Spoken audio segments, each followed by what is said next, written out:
made it to the story that I've never really gotten to, and any times that I've tried to record these stories, because I always stop right after the river Styx because it starts getting really heavy. But I'm going to try to get through this. So here is the story that is linked to this one. I do not want to repeat it. It's trigger warning. It deals with SA and child abuse.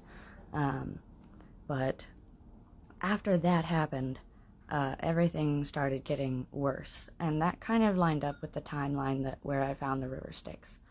But after that happened, I started kind of sequestering myself in my bedroom, and instead of telling people what had happened to me, I started drawing art, like really disturbing art, and no one noticed what was happening to me. They just said, "Oh, you're so good at art. You're drawing people hanging themselves with letters saying, 'Help me.' You're so good at it. Let's get you in art classes, not therapy." So I started staying in my room a lot, and I went to the library, and I got the His Dark Materials book series by Philip Pullman. It just kind of glowed. I have schizophrenia, and whenever something is relevant to my life and it's time for me to consume it, like a media, like a book or a movie or a TV show, it'll glow kind of golden and it'll shine. So I just go to the library and I look for the things that shine. So that was what was shining at the time. So I read the first two books before this happened, and I was in the third book when this happened. And if you haven't read The Amber Spyglass by Philip Pullman, all you need to know about it is it's about killing God. And in that book, the children have to leave their souls behind in order to cross the river Styx to go to the underworld to fight and kill God alongside the angels. And then right after this happened, and I had been told that I was evil and learned that God hated me, I read that book, and I very specifically remember the night that I got to the river Styx scene. I just started busting out crying. It was the hardest I've cried probably in my life. I had an asthma attack from it, but everyone was asleep. Ah, shit, I need a part two. So everyone was asleep. It was a little bit before 1:20, so the red room wasn't shining yet. And I felt dirty. The reading Lyra having to leave her soul behind just made me feel so dirty. So I went into the shower so that I could wash all that off of me. And I brought in my little boombox so that I could listen to music, so that I couldn't hear the kids playing in the bathroom. And I was listening to Evanescence's, I can't remember the name of it, but it's the original album with Taking Over Me. And I was in the shower, and the last song on the album, Whisper, came on. And if you don't know that one, it's about angels taking you to heaven on your last day as you're dying. And it's got some chanting in it, in some language. I don't know if it's Latin or what, but I'll link the song in this video so that you can hear it. But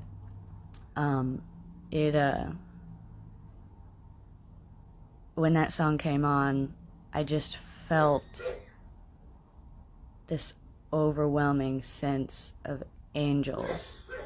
And if you don't know me, angels vibrate really, really positively, like the difference between a positive and negative charge in a battery. And the feeling that I got was that I was in like a a place of fighting between good and evil, and I was being caught in the middle of it, and at that time I was being consumed by both dark forces and light forces. And whenever the chanting started in the Evanescence song, I started having a seizure in the shower.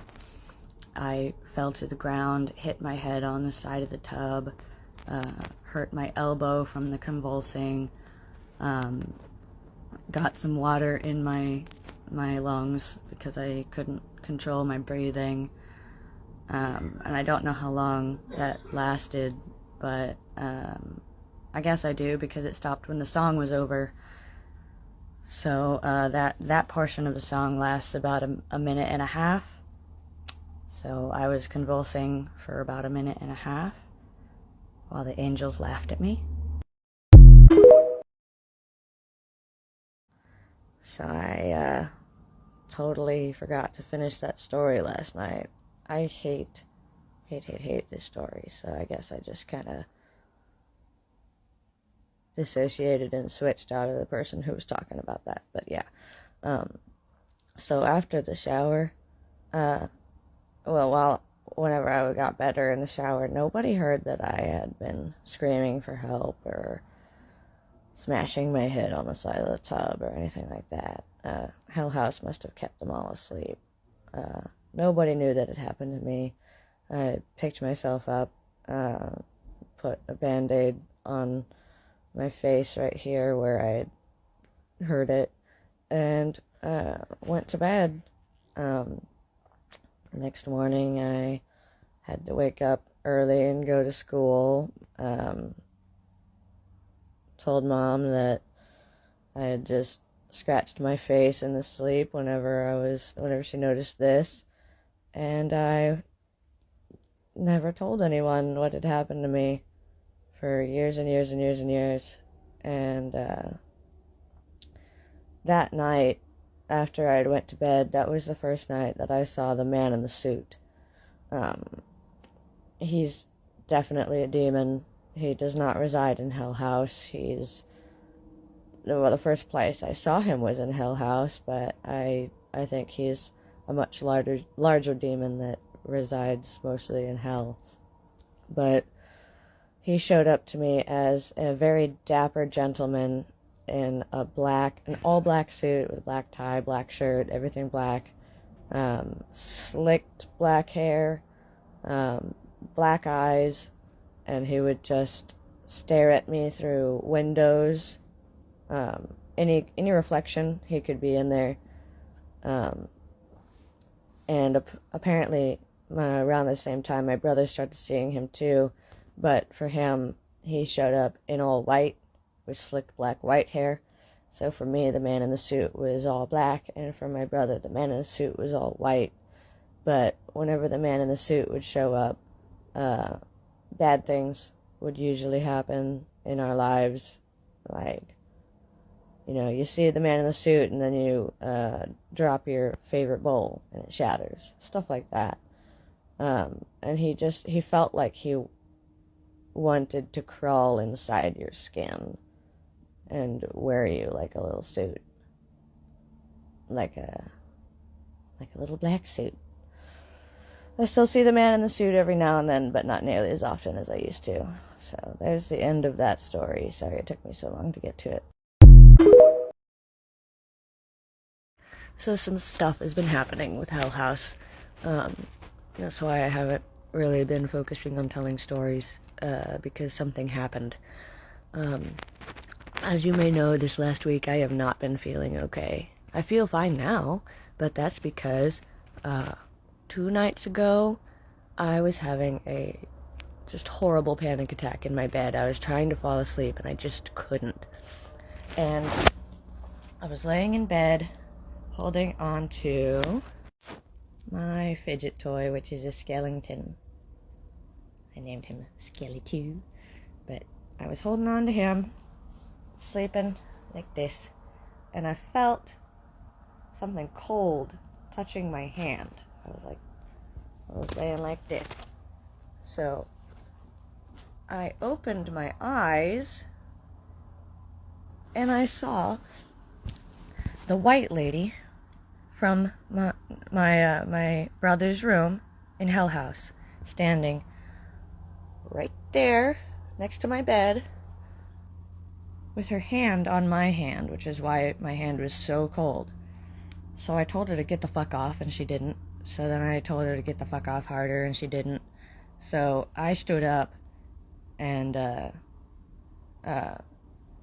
basically pushed her out of the room with my own energy.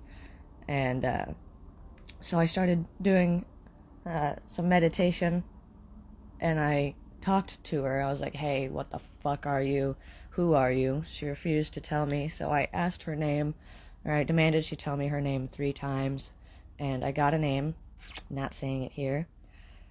So in the morning I was telling my brother her name, and the second that I spoke the creature's true name, my husband came running into my bedroom and said that he heard my voice go, "What?" right in his ear, just as I said the name. So I told my mother, and she said that this creature in Hell House used to mimic people's voices in the house all the time, and she doesn't know what it is, but I think I do. I think it's what's known as a night hag. It's a specific kind of sleep paralysis demon. So my brother's moving out of the house. I don't know if this night hag is going to follow him or stay behind, but if it does, I'm going to have to try to get rid of it, because I don't want something from Hell House still in my home.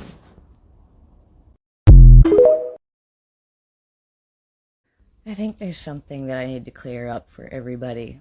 My series, Hell House 1968, is not here to prove anything to you. It happens too long ago for us to have kept any physical proof of any of these hauntings. So if you're here hoping that I'm going to be able to give you some sort of proof that this is real, I'm sorry, I can't. I'm here to entertain you with a good story, something scary that happened to me. I don't care if you believe me, because no one ever believes me, and that's not the point of this tale. The point of this tale is to have fun. So if you're looking for proof, you're going to be sorely disappointed.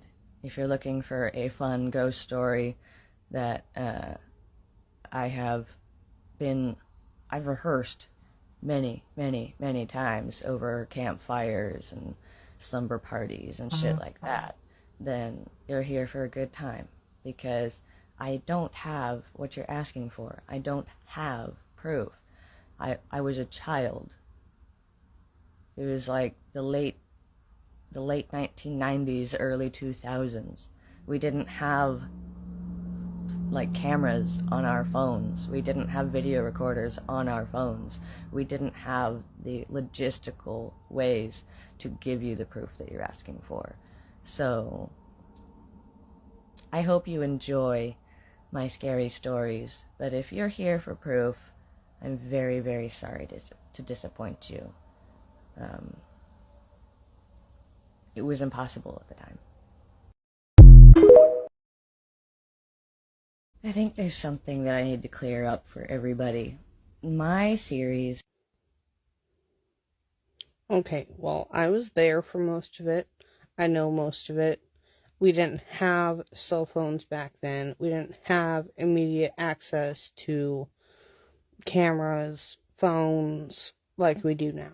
So, no, there wouldn't be any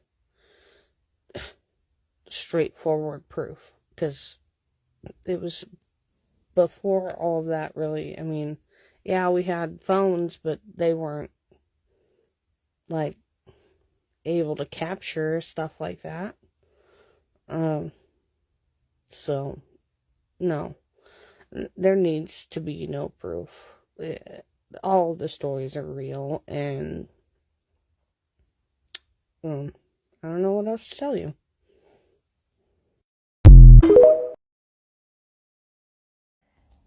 She brings up a very good point, too. I had a like an actual wall phone, like a phone that's attached to the wall with a cord that you punch the numbers in. It doesn't take pictures. It didn't connect to the internet. You could just call people. You couldn't even text people from it until I was 16. Moved into Hell House when I was 12. I was using disposable cameras from Walmart to take my pictures. And the only ghost hunters that were even were on TV were Zach Bagans' Ghost Adventures, and that was pretty niche. They didn't have like EMF detectors for sale. There wasn't all of this ghost hunting equipment you could buy on Amazon. Um, just a regular old video camera recorder was extremely expensive, like $800 to $900. Like, we did not have the tech required to give you this proof. But I have given you multiple people who have experienced strange things in that house, including the things that I experienced. So, if giving you multiple accounts isn't enough, then I hope that the enjoyment level of the story can at least keep you around, because that's really the reason I'm telling this. I have heard so many times that this is an insane story that no one would ever believe, and I've come to terms with that. I mostly just hope you enjoy the story. There's so many people out there that enjoy Amityville horror and don't believe that it's real. Hell, I don't believe that the Amityville actually happened. But I know that my traumatic experience with this haunted house actually happened to me. And no one's going to take that from me. And I don't need to give it to you. You did not live there. I just hope you have some fun while I tell some scary stories on the internet. Woohoo! Yeah. But I will try to get you as many corroborating tales as possible, because I know some of you are like craving the proof, and other people's stories are the only proof I can give you. I do have some updates on my grandfather who lived there. I'll record that here in a second. I'm probably just going to put it in my drafts, though, to post tomorrow. I'm pretty tired. But, yeah, no proof, just fun. So my grandfather, who lived in Hell House, you've heard a lot about, um, he fell a couple of days ago, and his entire face is all bruised up. He's got internal bleeding in his head. Like, it's not good. He's had a couple of strokes. I am not really sure if he's going to make it, but we did get to go visit him in the hospital a couple of days ago, and he was a little loopy from all the stuff happening in his brain, and he forgot that he doesn't tell us ghost stories. And he told us a couple of ghost stories from the fire station that he used to be a captain of, and my mom asked if he would tell us any stories from Hell House so that I might be able to get some content for you guys. And he looked away and got this really sullen face and just said, "We don't talk about that place."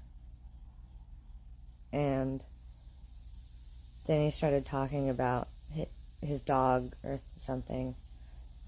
Completely changed his what he was talking about.